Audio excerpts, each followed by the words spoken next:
Welcome back to another episode of Not Even D2, the podcast covering Division III sports through interviews with those involved in Division III. If you're watching on YouTube, make sure to hit that subscribe button. If you're listening on any other platform, make sure to follow the podcast. Also follow our socials at Not Even D2. We got some great episodes in store, and if you're looking for some sneak peeks into those episodes or just more Division III content, our page is definitely a page you'd want to follow. If you're watching on YouTube, you probably noticed I'm recording the intro today by myself. Naruda is just on the road doing some things, so I got this intro done by myself. No worries on that end. But Ruda and I plan to talk a little WNBA ahead of Elyce's episode, so I'll do that by myself before I talk about her. And first, I want to start by saying the WNBA is in such a great place where the players are playing at an all-time high compared to previous times. The teams are as good as they've ever been. The notoriety is at an all-time high. The respect the WNBA is getting is at an all-time high. So those are all positives before I go on a little rant, maybe on some negative things. And what I want to say is people are expecting me if I'm talking about the WNBA to bring up Caitlin Clark or talk about strictly Caitlin Clark, but I'm here to tell you guys I don't want to talk about Caitlin Clark, and the more we talk about her, the more repetitive it gets, so that when she does historic things like become the first rookie to record a triple-double, it doesn't mean as much or it doesn't get as much attention as it should, because throughout that whole week, all we heard was Caitlin Clark this, Caitlin Clark that. It's getting too repetitive. And I want people to know that Caitlin Clark is not the WNBA. Like, there's a ton more positive stories that we could focus on regarding the WNBA. Like, why are we not talking about the former two-time MVP Defensive Player of the Year, A'ja Wilson, having one of the most dominant seasons in WNBA history? Why are we not talking about that there's so much talent in the WNBA that they're able to expand next year to add two more teams in Golden State and Toronto? Why are we not talking about that this rookie class that just was drafted, led by Caitlin Clark and Angel Reese, is probably the best class in WNBA history already? So there's just tons of storylines and really great basketball being played that when we only talk about her, it takes away from the basketball. So just keep that in your mind for the new fans joining the WNBA, starting to watch. She is not a top 10 player in the WNBA. She's really good. She deserves a ton of credit for what she's done for the WNBA already in her early career. She's a great basketball player. I think she just had 30 points last night. So definitely deserves a ton of respect, but to only focus on her is too repetitive, and there's way more going on in the WNBA outside of her.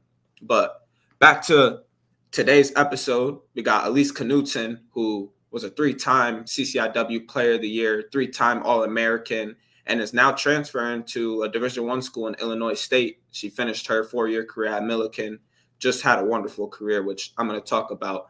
But what I really took away from this episode and talking to Elyce is what, not just in basketball, but in life, but for Elyce, basketball, what you put into the game, you're going to get back. And what I mean by this is there was plenty of times where Elyce could have, taken a step back and just been like, I deserve this, so my work, I don't need to work anymore. And for example, she broke her high school record at Tolono Unity. And instead of coming to Millikin thinking my spot is guaranteed, I deserve to be starting, I'm the best player on this team, it was like, now I'm at Millikin, I need to kick it into another gear. And that work led her to break Millikin's scoring record. So she's the all-time leading scorer in basketball history at Millikin. And now transitioning into Illinois State, now she knows all right, now my work has to go up another level. So it's just each time that she's gotten an award, it never was her head got too high and she stopped working. And this could be credited to her coaches, to her family, which she talks about. But I just really respect players that they get all these awards and it's still another level that they're trying to reach. And you can always admire something like that. And then the last thing I want to talk about before we get into the conversation with Elyce is this season especially, but just in general, shout out to all the Division III coaches. Ruda mentioned this in a previous episode that they're still doing a great job and not getting the popularity or the salary that most Division I coaches have. And why I'm bringing this up is a lot of coaches at higher levels didn't want to take a chance on Elyce coming out of high school. They believed she was too small or whatever the case might have been, but they just didn't want to take a chance on her. And Coach Lett, the head coach at Millikin during her 4 years, took a chance on her early in her career and allowed Elyce to be able to play at a higher level. Now she's going to Illinois State, and I think that she's going to have a great year. And when she does have a great year, the credit is going to go to Coach Gillespie, who's her Illinois State coach, and credit to Coach Gillespie for taking a chance on a Division III player. I got a lot of respect for that too. But it's really Coach Lett is going to be in the shadows because that's in her past, but it's really the groundwork from Coach Lett that is allowing Elyce to play on this bigger platform. So I got a lot of respect for Coach Lett too. And shout out to Coach Lett. I just saw that she took a Division II job, head coaching role at the University of Illinois Springfield. So moving up divisions is always exciting. I know, or I assume that she's going to have a great career coaching there. Elyce talked a lot about her in the episode.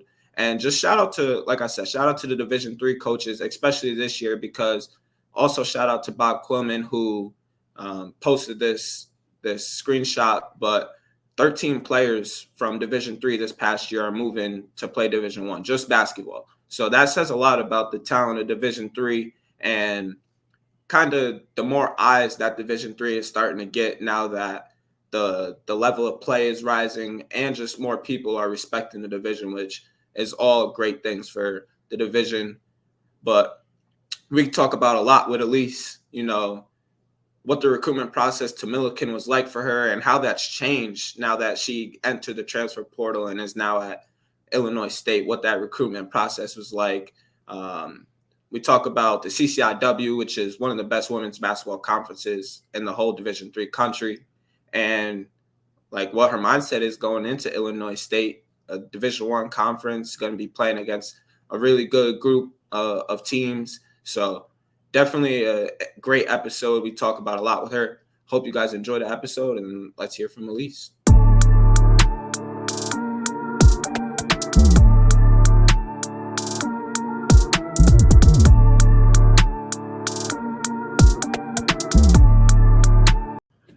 All right, we're here with Elyce. How you feeling today? I'm feeling good. Excited to speak about everything basketball, basically. We definitely appreciate you getting on. We're really excited to get this episode going. It's going to be a good one. So I was just watching my Liberty play WNBA team. So I'm just wondering, do you watch the WNBA? And if so, like, who are your favorite players or teams? I do here and there when I can. It's hard to pick a favorite athlete and a favorite team.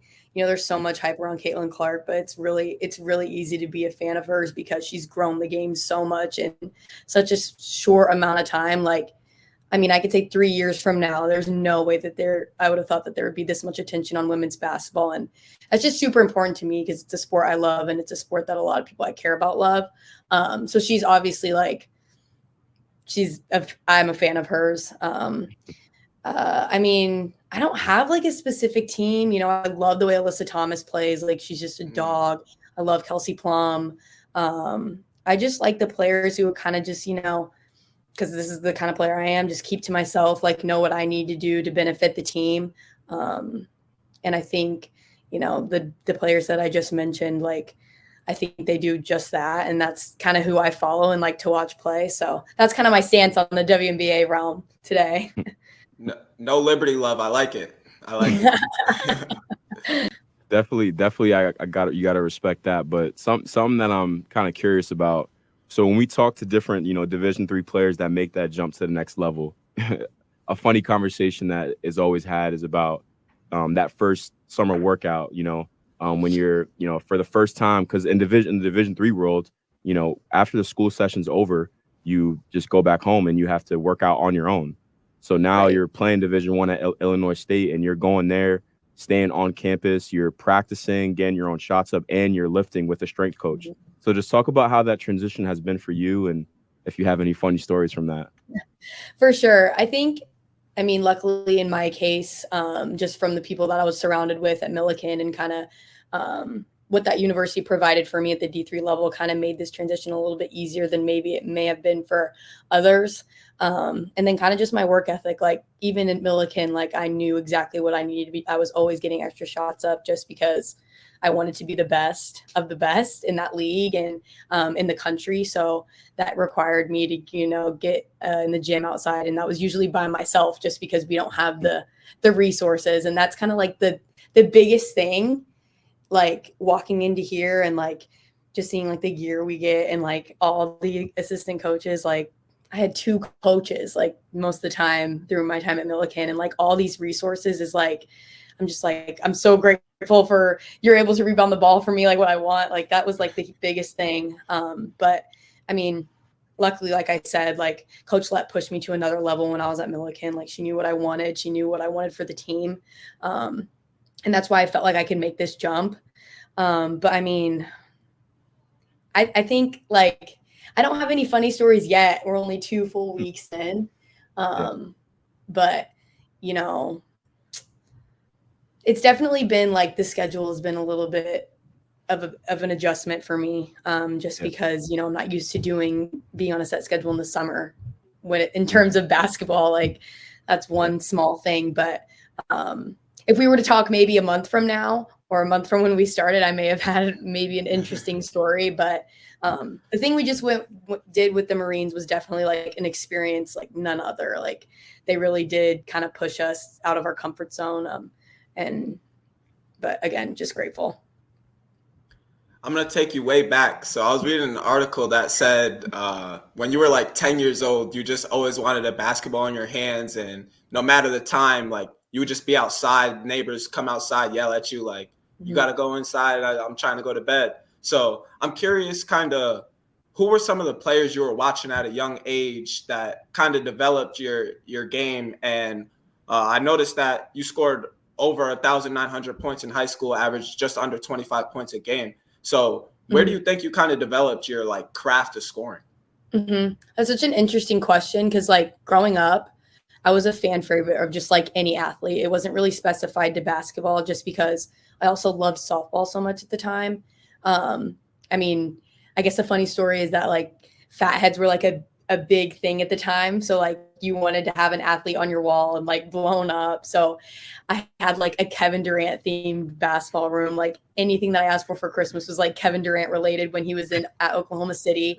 So like, yeah, my family like made fun of me. They're like, Elyce, this is a little bit much, but he was just somebody that like, I don't know. I would get like the Sports Illustrated kids and like if he was in there, cut it out. Like it was just that kind of thing. But I think like the biggest thing were like people that were closer to my age or like even a couple years older. Like I was fortunate enough to like work out with Anaya Peoples or watch her work out at a young age. And she ended up going to Notre Dame and then transferred to DePaul. But like her dad worked her out at such a high level at that age. And I think seeing that was like, okay, if I want to do what she's doing or have like the opportunity to do that, I'm going to have to work out at that level and, do things like in the driveway at that level. And I don't think a lot of people my age were able to see that. But I mean, I was just surrounded by such great athletes. Like, I mean, I played travel softball with a girl who just graduated from Alabama and finished her season or her career at the World Series. Like just tremendous athletes who have gone on to play different sports at different universities. And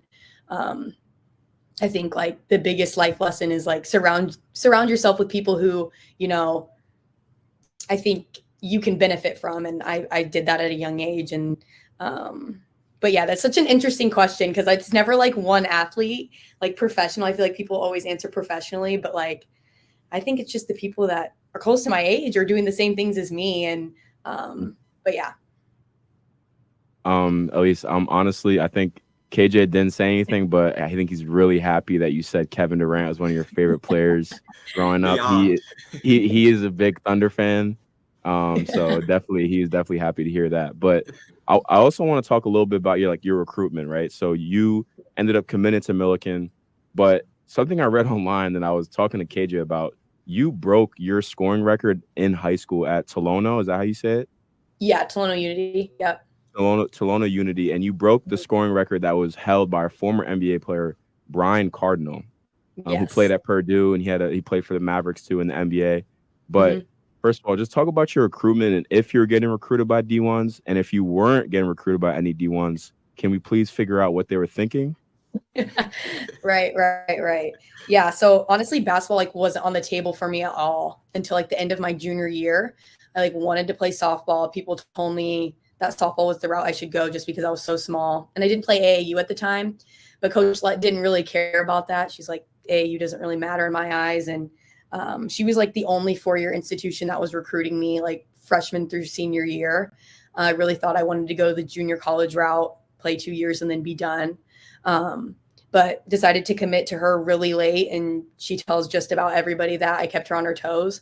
But I think I made like that was the best decision I could ever make for my collegiate career and just academically and experience wise. But I think after my sophomore year, there were a lot of coaches that were kind of questioning her, like, where did we miss her in high school?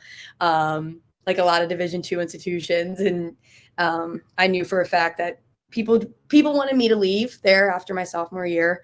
But I knew I made a commitment to coach and I just loved the team and the people that I was playing with. But I think like the biggest thing that was for me now when I decided to get into the portal this past, couple months ago, the recruiting process was so different for me. Like I visited maybe 2 schools my senior year of high school. Didn't really do the photo shoots, the like official visits, like none of that. And like doing all that was like so unfamiliar territory for me. Like I would look to my mom and I'd be like, am I really about to do this? Like, I don't want to go take pictures in the uniform. Like, I don't even know if I'm going to go here. Like, why do they give us all these snacks? Like, we get to stay in a hotel, like all that kind of stuff. And like, that's just things that like you take for granted. I think some athletes may do that. Like if they already commit to a D1, like they know that this is how it is, like for my 4 years. And like Division III builds character, and it makes you like you're just grateful for everything that you get and the opportunity to play. Like essentially you're paying to play because you love the sport so much. But I mean, yeah, never would I have thought that I would play 4 years at such a high level of Division III and now play D1. Like you could never tell Elyce her senior year of high school that would be the case. But just grateful. Brian Cardinal was there when I broke the record, which was awesome. I got a picture with him. He's like maybe 2 feet taller than me. Played with Dirk Nowitzki. I was like literally like in awe when I looked up at him. I was like, I can't believe we just broke your scoring record. But yeah, I mean, that's kind of what that process looked like for me, I think, out of high school. And just, I guess, grateful for the decision that I made. No regrets. So. For sure. And, first of all, I mean, I love that sentiment that you're talking about with, at Division III, where, we have to basically get it from the ground up and get to where we want to go. And this is a conversation that KJ and I have both personally one-on-one, but also with different guests. So we're right on the same page with you. We see it the same exact way. But to move on to like your college career, you had like you said, you had a really good freshman and sophomore year, but specifically your freshman year, you came in and averaged 18.5 points per game, named D3 hoops.com Central Region Rookie of the Year. So I'm just interested. Obviously, we know that you work really hard in your game, but what do you think made the transition so seamless for you? I think I kind of got kicked in the butt like right when I got there, if I'm being honest.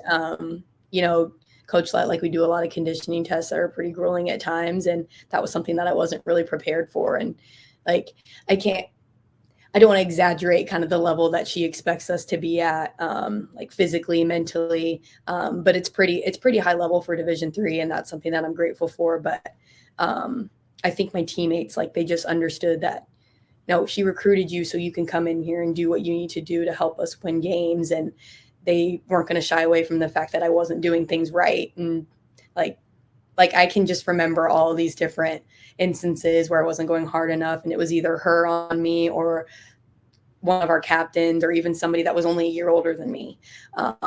And I think that's what honestly kept me there, because like these people are going to push me at this level. Like this is exactly what I want.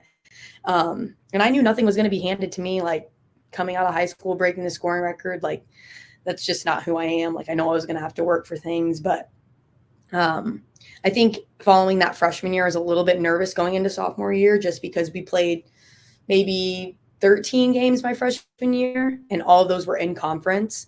And when you get out of conference, our non-conference schedule was pretty difficult. Like, we were going up to Whitewater most of the time. And then we were going to play in the national tournament. So you're playing, you know, top 25 teams. But again, the CCIW is very competitive. So I think that also prepared me a little bit.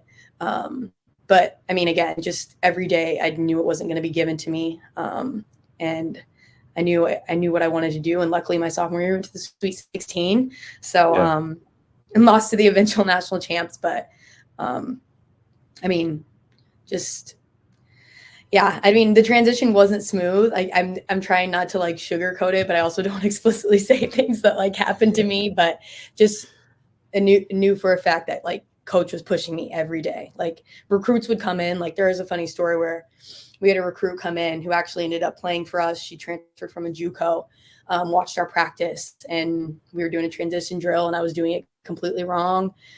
Coach ran from the other end, got in my face, screaming at me. And that recruit that I knew, because I played high school against her and wanted her to kind of check out our university.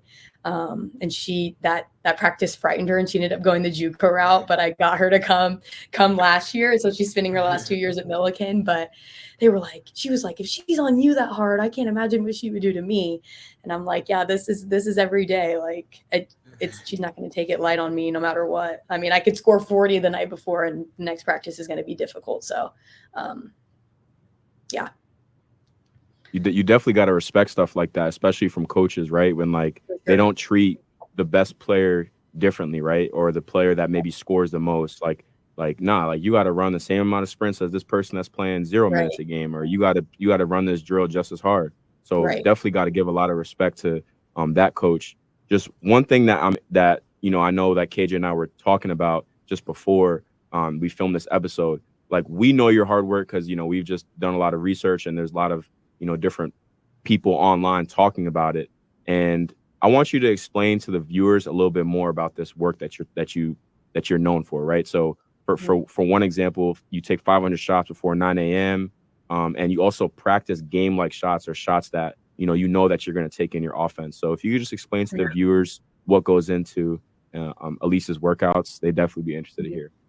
Yeah. So like the end of high school, like, I'm going to be completely honest, I never was looking to get in extra shots. Like, I was getting to practice maybe like 5 minutes before practice started, like not taking serious at all. And then it wasn't until I got to Millikin that it kind of was like, okay, you got to turn it into high gear. Like, if you want the things that you want and you're getting this opportunity, like, you have to find another gear. And that was kind of just self-motivated. But also a thing that I tell everybody, and something that just sticks with me and just, I mean, I think made me the player who I am, is just, I was overlooked in high school. And I love the game of basketball, and it's something that I always wanted to play. But hearing people just tell me, bog me down, and you can't play, you're not big enough, you're not talented enough, you're not quick enough, like, that was something that kind of just had stuck with me. And I told my parents, like, I don't want to play softball anymore. In college, I don't want to play basketball. It's the sport that I love. It's a sport that I'm playing all the time by myself in the driveway. So that kind of just gave me that chip on my shoulder. Like, any workout I'm doing is like, okay, I know maybe somebody else is not doing it as hard as I'm doing it. So that puts me a step above them. And it's the same thing in a game. Like, if I see you're guarding me and you're tired, like, I'm just going to blow by you, because it's what I've worked for. And it's what like, I know for a fact that you don't work as hard as me. So like, but I mean, I think the biggest thing is just like, I was just doubted. I may still be being doubted. And, you know, I know that like my goal is to just be the best that I can be, for teammates, for coaches. And I was lucky enough to do that at Millikin, and, you know, lucky enough to have the opportunity to do that here at Illinois State. But I think the biggest thing is just, chip on my shoulder. And that's been the case, you know, since I graduated high school and through Millikin. And I think coach understood that and kind of fed into it, which was also nice. And I was able to kind of voice that to my teammates, so they also understood. I kind of want to circle back on a topic that you brought up. You talked about how the CCIW is a great conference, and Mhm. truthfully, it's one of the best women's basketball conferences in the country. And I just want to talk about collectively, it's a good conference, but I want to focus on three teams: Illinois Mhm. Wesleyan, Carroll, and obviously you guys, Millikin. You guys Yeah. all were 23 win teams, ranked top 25 for a majority of the year, all made the Mhm. NCAA tournament. And the Mhm. CCIW is kind of interesting in that Illinois Wesleyan swept Carroll. Carroll swept you guys, but you guys swept Illinois Wesleyan. So it's just Yes. like anytime you're playing one of those teams, you can win or you can lose. So just talk about the competition in the CCIW and what that feeling was like every game, especially in those games, you got to like lock in that much more. For sure. When you said the sweeping thing, like immediately when you started talking about CCIW and then you said three teams, they made like a graphic during the CCIW tournament, and it was like each of our logos, and it was like the broom at each one, and they called it the Triangle of Death. I was like, yes, this is very true. And now I'm upset because I'm watching the CCIW tournament at home when I should be playing in it still. But yeah, like you said, even this past year was like, I think, a true testimony to how kind of strong the conference is and how strong it is getting. And I think, like, Millikin just hired a new coach, the associate head coach from Whitewater. The WIAC is such a strong conference as well. Like, and for her to come down here and play in the CCIW, she also understands that this is a high caliber conference. But I mean, it's it's kind of weird because when you're a senior, you face those same teams and you face them twice, so you get kind of used to those same players. But any given day, somebody's going to give you a run for your money, and that was the case a lot of the times when we went up to North Central. I mean, like, even you just said those three teams, but I mean, like, Elmhurst was very competitive this year. North Central is always competitive, especially on their home court. Um, but I mean, Carroll's coached very well. So is Illinois Wesleyan. Um, Illinois Wesleyan's our rival. I don't want to say. I mean, great team, great athletes. Just, I mean, I was just so fortunate enough to play against them, 2 to 3 times almost every year, either get my butt kicked or win. But just very high caliber athletes. And I think a lot of the times they don't get enough credit. And I mean, I was lucky enough to play at the All-Star game in March and just be around these athletes. And like, I spoke with a lot of them, Aaliyah Grundall from UW Whitewater, and they have nothing but great things to say about our conference. We have nothing but great things to say about their conference, and there's just like this mutual respect for such great athletes at such an important level. Like, I just love Division III and the athletes that they produce and create and allow to compete. But yeah, I was grateful enough to play in such a great conference. When you have three teams that go to the NCAA tournament, like you said, and we're waiting to see if we get in that large because we have two in the same region. And it's just, we're putting the CCIW on the map in the country, which is awesome. Yeah. I definitely respect you talking highly, but I just want the viewers to know you were a 3-time CCIW Player of the Year, so that's big time by you. This is going to be the last segment before we head to break, but you won the Jostens Trophy after your junior year. The Jostens Trophy, basically, it awards the most outstanding Division III basketball player on the men's and women's side for their athletic, academic, and community service. And this is a very prestigious award. And I heard you talking on Bob Coleman's podcast about how, like, when you found out you won that award, you just like burst out in tears. And it's because of like what you've been told and what you've been through as an athlete. So just talk to me about the emotions winning the Jostens Trophy and where those emotions kind of stem from. Mm-hmm. Yeah, the first thing that I remember when I talk about this process was we just lost a hope. Got home and maybe spent like a week off, and then went into coach's office, and she put on her TV, kind of the awards and people who had won it previous. And she said, "This is something that we need to strive for." And I looked at her and I said, "There's no way I can win that award." Like, I literally told her, I was like, it's something that I'm up for, but I just think it's so far out of reach. And that was obviously following my sophomore year. And that was one of our first full years. And then Kennedy Schoenveld had won it that year, tremendous player, lucky enough to play against her. But going through that process of kind of focusing on how well I was going to have to perform on the floor, how well I was going to have to perform in the classroom. And those are two kind of non-negotiables for me just in general. And then that's when like the community service aspect really was appealing to me.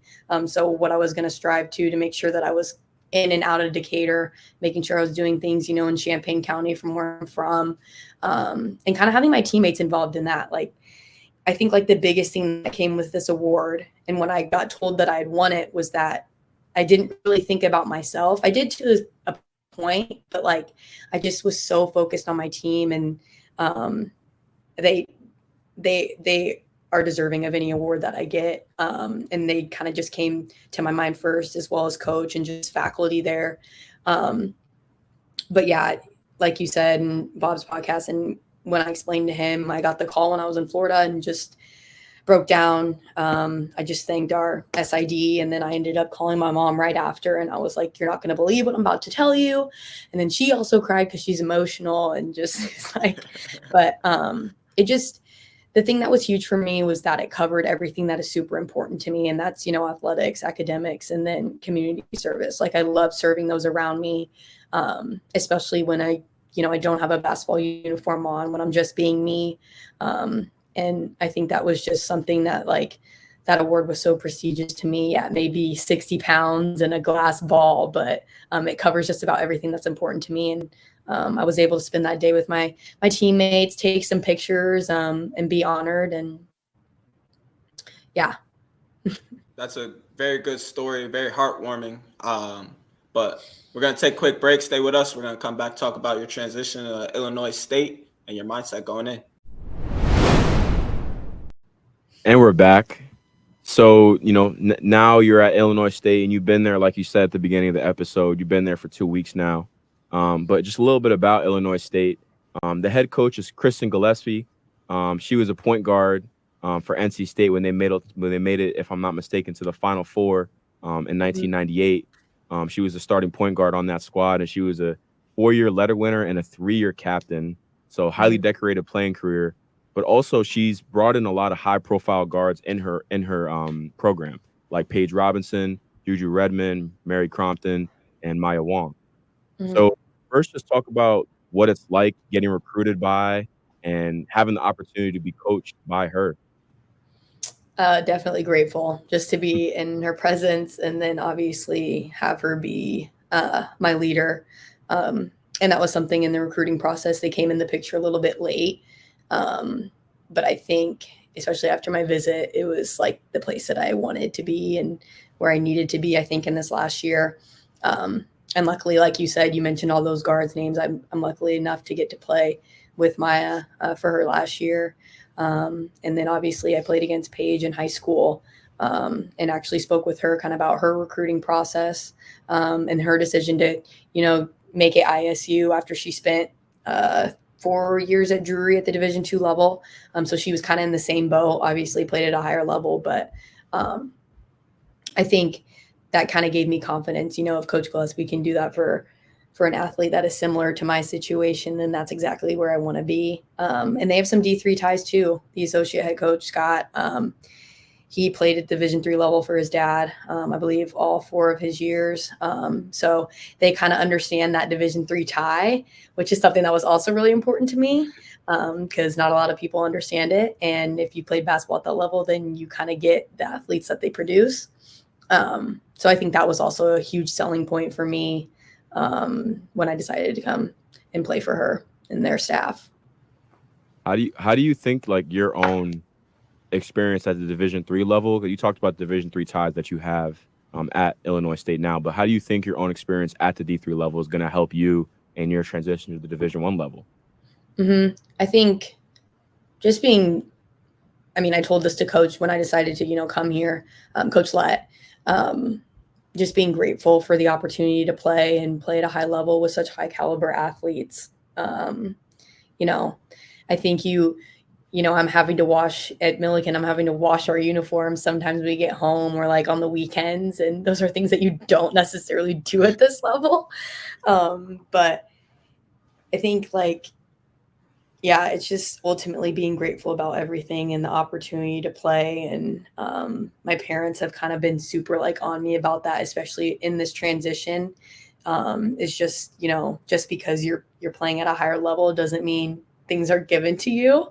You still have to earn everything. Like I've said previously about other aspects regarding this podcast, but yeah, I think that's just been like at the forefront of my mind, especially in these first 2 weeks, and especially when I decided to come here, month ago now, maybe when I made my decision. I mentioned this in a previous episode, but like the Division III struggles, it really builds a ton of character so that when people make that jump, it makes it like that much more beneficial, or like those resources mean that much more to them. So I appreciate that you bringing that up. Like sometimes you got to do your own laundry, or sometimes you got to go follow your own shot for a rebound. But I want to transition into a different topic. I heard in the same podcast with Bob Cloman that your workouts, and Ruda mentioned this, you're trying to practice game-like shots, or how the defense is going to be guarding you. Your coach is telling you like, don't practice this because this is what a team's gonna do to you. You played a lot of box and ones or triangle and twos in your career. So just talk about how this offseason has been different regarding your workouts, because you are going into something unfamiliar, the Division I game. Right. And like you said, like it's always been super important to me to kind of get in, do my workout in 45 minutes and be done. Like I don't want to spend 2 hours doing things that I'm not going to do in a game. And I think that's something that kind of scared me when I decided to come here, is that I was so familiar with Coach Lett and Millikin and exactly what I was doing there, that I was now going to have all these amplified resources and that they were just going to completely change my game. And that's something that like I don't want. Like there are a lot of things about my game that I really like and that I've tried to kind of perfect in these past 4 years. But I mean, I had conversations with Scott, who is, he does a lot of guard work, and he's like, we can change some things, but at the end of the day, like you're the player that you are, and we're not going to change everything because we recruited you here because you provide something that's different. And, they're on me about a lot of little things because coach wasn't able to kind of watch that in practice. She was taking care of, 20 other kids in the gym. So that's kind of been like a big difference with kind of like individual workouts and what that looks like. But I think like if there's anything that I could tell like anybody now, I think in my experience of kind of just working out on my own, is that it's so important to practice things that you know for a fact that you're doing in a game, and trying to perfect those to the best of your ability. Like I think you see so many kids these days that like, I mean, Caitlin Clark, what she's done for the game, Steph Curry, what he's done for the NBA. Like you just see, like I go to my brother's games and there's just kids chucking 3-pointers from like 5 feet behind the arc. And it's like, come on, like you can't be doing that. Like this is not realistic. You just got in the game and here you are chucking up a 3-pointer or doing some absurd, like, I don't know, like jelly lay, like, come on, it's not even getting close to the rim. It's just like those kind of things. And I think it's just important. And, maybe that comes from coaches, parents, teammates, like make sure that you're doing the things that you know for a fact that you're going to do in a game. And I think that's something that's really important to me when it comes to working out on my own. But yeah. You're definitely preaching right now. I hope that parents especially are listening, like tell your kids what they should be practicing, or your game is not this. You should be practicing on the simpler things or things of that nature. So I appreciate that. But I read in an article that like you said, I want the ball in my hands to end quarters, to end halves, to end the game.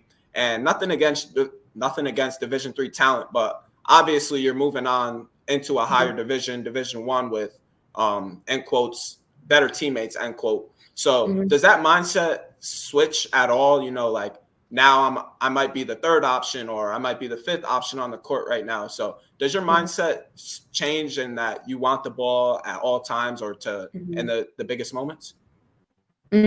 Yeah. So that quote that you mentioned from me is actually really funny, because like there were so many times at the end of a quarter where I didn't necessarily want the ball in my hands, and coach would look at me and she'd be like, we're going to set a top of the key ball screen for you. And I was like shaking my head, no, like let's have my teammate Didi, like she would get the ball screen and like I'm sorry, like, yeah, maybe I have this high scoring average, but I know that I can't finish this quarter out for you just because like I don't want to let you down.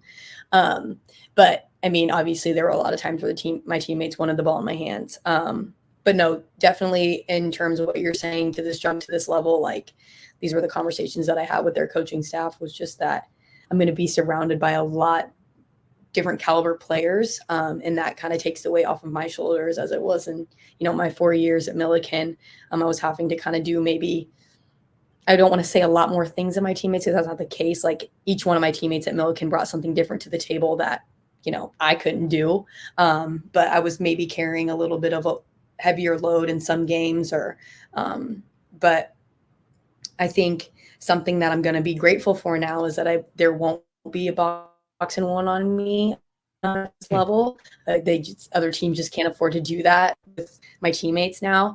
And that's something that I've seen, through high school and through, unfortunately, Millikin, which I thought wasn't going to be the case. But yeah, definitely switching my mindset to the fact that, like, at the end of the day, like, I just want to win games, and whatever I need to do that.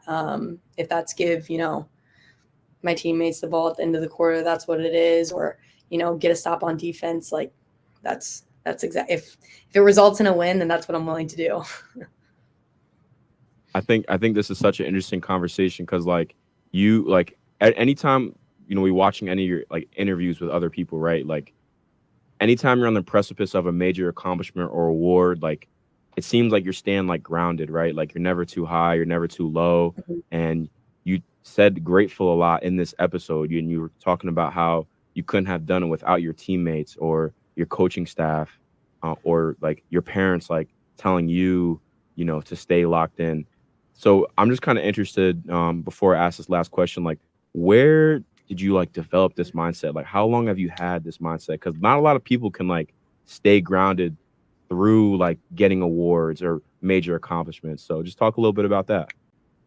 Right. I think, like I said in the previous question, is just being the underdog. Like I can just count many, many times that, like, if this goes for like any athletes who are struggling with this now, or even like they did it at a younger age. Like I was on travel softball teams with people that I knew were so much better than me. I was sitting on the bench, but at the end of the day, I was watching, these athletes compete at such a high level, and not a lot of people get this opportunity. And lucky enough, like, my parents have been just so on me about, like, if you want what you want, you have to work for it. And I think that's maybe not the case with a lot of other people in their situation. But I think, like, yeah, I think my family is plays a big aspect in it. My grandpa's not, he doesn't take it light on me either at all. Even as he gets older in age, still yells at me. But I think, it's the mentality that I've had, and it's helped me achieve a lot of different things. And it's something that, it's just who I am. It's something that I won't change. I'll give the credit where it's due, and I won't ever take the credit for somebody else when I know that they're working harder than me, or helped us win a game. Like, that's just who I am. But yeah, I think a lot of it stems from my family, and I'm lucky to kind of be able to kind of push that mentality onto my teammates, my peers, anybody that I cross paths with, basically. This is kind of something I was just thinking about on the fly, but obviously you're a great basketball player. I was kind of wondering I know that you take your classroom studies serious too. You're a finance major. So after, not looking too far ahead, but after this year, are you thinking like I might be an overseas professional basketball player? Or are you gonna call it after this season? Right. This is something that I've thought about. Slept in Spain for, I think, 6 months. She really wants me to play. I'm kind of, right now I'm in the mindset of no, and I just want to kind of get on with the rest of my life and maybe take a step away from sports for a little bit. I love basketball, but I'm not sure I love it enough to go play overseas and kind of wear and tear on my body. But I mean, maybe that could change. I don't know. Right now, I know my parents or my family members would kind of be not super excited the fact that they can watch me play in person if I was playing overseas. My grandpa might move to wherever I am. That might be the case. But yeah, I think my main focus right now, if I were to stay in basketball, would be coaching. I'm not sure at what level, but just kind of want to give back to the sport, especially like the younger age, like the transitional age of like maybe junior high to high school. Like that just really intrigues me. And if I have the opportunity to have a GA position somewhere, that's something that I would be more than willing to take, to kind of just have that on my resume and dabble kind of in the coaching world.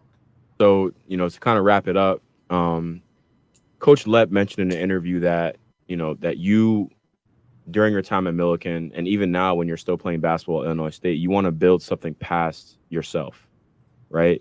Mm-hmm. And as women's basketball continues to grow, what would you tell a young girl on how to stay grounded through negative perceptions or stereotypes in women's basketball? Yeah, it's such an interesting question now at the time that we're at in women's basketball. I feel like I get on social media and it's something new every day, some new narrative. And it's unfortunate that a lot of the time that's with Caitlin Clark, and, there are a lot of young girls that follow her and what she's done for the game. So, I mean, it's a really difficult question right now in this kind of like realm. But I think like the biggest thing at this point is focusing so much on you. I think a lot of the times people use the term like it's always me versus me, that's so real. Like, I mean, I don't know if a younger girl would understand that, but at the end of the day, like it's you against yourself, and what you want, you have to go get. And I mean, I think like social media, there are a lot of times where these young girls just get so caught up in watching like different things that may not necessarily pertain to them. So I think a big thing also is just like not getting caught up in that social media narrative, like what all these people are posting. Like I feel like on Facebook and it's like some guy who's never touched a basketball in his life is saying something about an athlete who plays like the highest level. And it's like, there are people who literally read this and like believe it, or, but yeah, I think it's at the end of the day, it's you versus you. And again, also surrounding yourself, like I said before, surrounding yourself with people who, you want to be around, who have kind of like the same mindset as you. I think that's huge at a young age. And I think a lot of the times when I was growing up, especially, was I saw like kids getting pressured into playing, so many games, or playing AAU, or playing every sport they imagine, so they can have all these coaches see them play. If you love the game, you love the game, and that's on you. Don't let anybody kind of pressure you into doing things that you don't want to do as an athlete.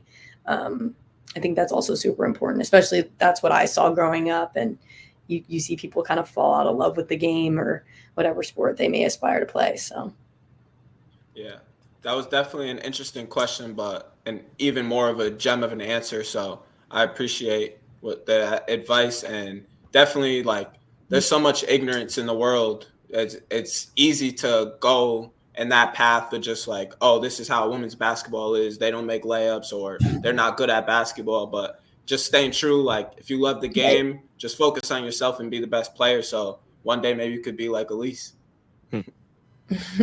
Yes, maybe so. But we're going to end this episode with a little rapid fire and starting 5 edition. So let us know when you're ready for rapid fire. I think I'm ready. All right, let's do it. All right, so I wasn't able to find your schedule for next year, but question that I wanted to ask: what is your most anticipated away game next year? Drake. At Drake, yes. Drake. That's okay, tough. I like that. Second rapid fire question. It's more of like a yes or no question, but I know that Chicago is known for like deep dish pizza. If I'm not mistaken, and you are from Illinois, but I know you're not from Chicago. But are you a fan of deep dish pizza? Can you kind of put your opinion in this discussion? I think deep dish is overrated. I really like thin pizza. I like my pizza crispy. I used to like deep dish. I don't anymore. Okay, thank you. Okay, I never saw the interest in it. I just had to ask that. And then last rapid fire question. who is the most like funniest teammate? You could probably name more than one if you want, but funniest teammate that you had at Millikin. Oh. Okay, yeah, I do. Like, okay, the three people that I lived with last year, like I feel like they just combined into one because their humor is the exact same. So it was Sophie Darden, Gabby Thomason, Jacqueline Anderson, and then Jordan Hildebrand was somebody that I played through 2 years with. She's like my bestest friend. We just get each other like on a different level, humor wise, everything else. So those would probably be like the top.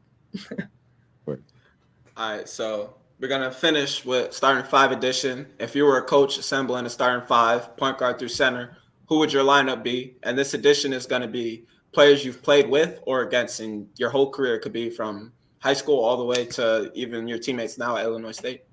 Right. It was an interesting question because you said played with or played against. So I did all Division III athletes because I respect so I started with Aaliyah Grundle at the 5. She's from Whitewater. She just finished her grad year last year. She was on the All-American team with me maybe like 3 years in a row. Kennedy Schoenfeld, she won the Jostens Award for me, played at Hope, knocked down three-point shooter. I want her on the wing. Positions too. All right, yeah, you got her on the wing. She would probably be the 3. Kennedy Schoenfeld would be the 3. And then Miranda Fox, she was my point guard, freshman, sophomore, junior year. Just a dog. Like, I know for a fact that she would lead our team. She'd be our point guard. And then Jess Brooks from Wash U, just a down-to-earth person. She would be our 4. Great leader too, and can shoot the 3 as a trail post. Like that's exactly what I want. And then Casey Corralo, she's also from UW Whitewater. She would be either the 2 or the 1. She could switch, but I know her and Aaliyah play on a little bit of a string together. I played against them, and they're tough to guard and play against. So that would be my starting 5. That's a good lineup. And you mentioned earlier how might want to get into coaching based off that, how you designed your team. I think you'd be a pretty good coach. Thank you. But that's going to do it for another episode of Not Even D2. We appreciate your time joining us, and it's been a wonderful episode. So appreciate you and good luck with everything moving forward. Thank you very much, you guys.